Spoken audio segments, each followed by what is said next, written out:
One of the things that I found interesting, especially after I went to Costa Rica and went to a coffee farm, and then I came back from that and I was full of questions about, like, it seems like any of this luxury good products, that it's usually the people at the beginning kind of get screwed in the process.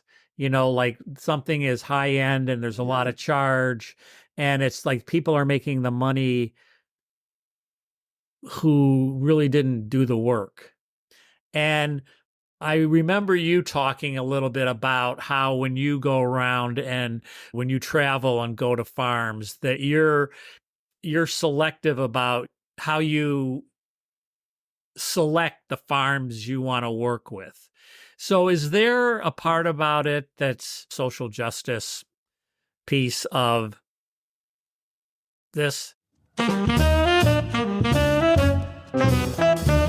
Welcome to Health Hats, the podcast. I'm Danny Van Leeuwen, a two-legged, cisgender, old white man of privilege who knows a little bit about a lot of healthcare and a lot about very little.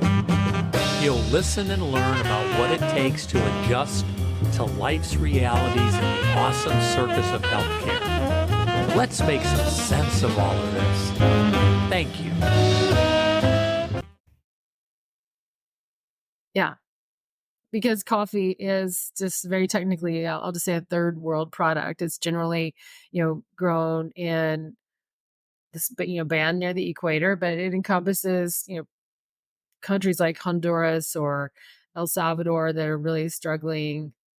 But also like Brazil, Colombia, Indonesia, Sumatra, and then Africa.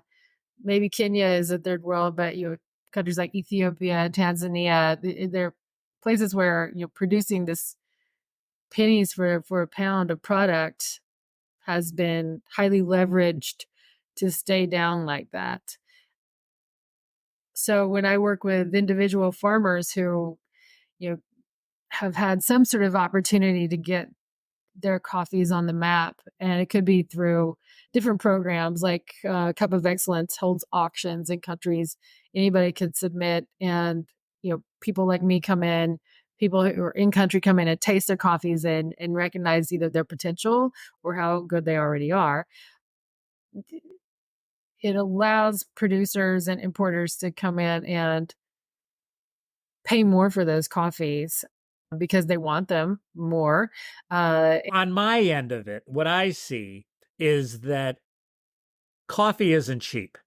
And you go to Starbucks and it's like this really expensive cup of coffee, which I have no idea what's happening. But I feel like Mhm, when I built a relationship with you where you're curating the coffee for me, and mhm. and I have this sense that you're paying attention to the whole process. And I guess right now what I'm interested in is what you pay attention to with the farmers. That must be the beginning. I mean, the beginning is growing the Yeah. bean. And so, like, what are you looking for? Because like your coffee is expensive, but it's not outrageous by any means. There is way Mhm. more expensive coffee out there. I mean, sometimes like you Sure. sent me that Rwanda coffee, which was a little more expensive, and it was like worth it. But anyway, so is the farmer getting more of that? Yeah. So what I have discovered a correlation between like these higher quality, better tasting, hitting my all the top end of the marks on the cupping sheet. Those farmers tend to take better care. They have to take better care of their farms, but also of the people who work there. It just kind of goes hand in hand.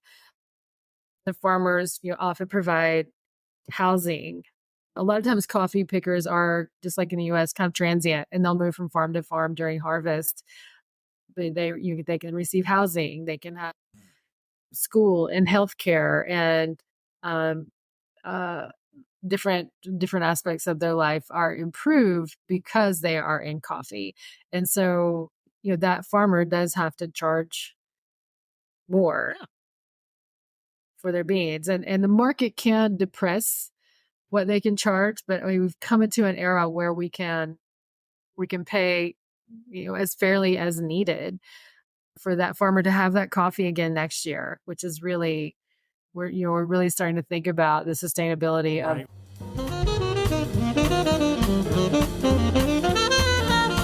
I host, write, and produce Health Hats the podcast with assistance from Kayla Nelson and Leon and Oscar Van Leeuwen. Music from Joey Van Leeuwen. I play Barry sax on some episodes alone or with the Lechuga Fresca Latin Band. I buy my hats at Selma Gundy, Boston, and my coffee from the Jennifer Stone Collective.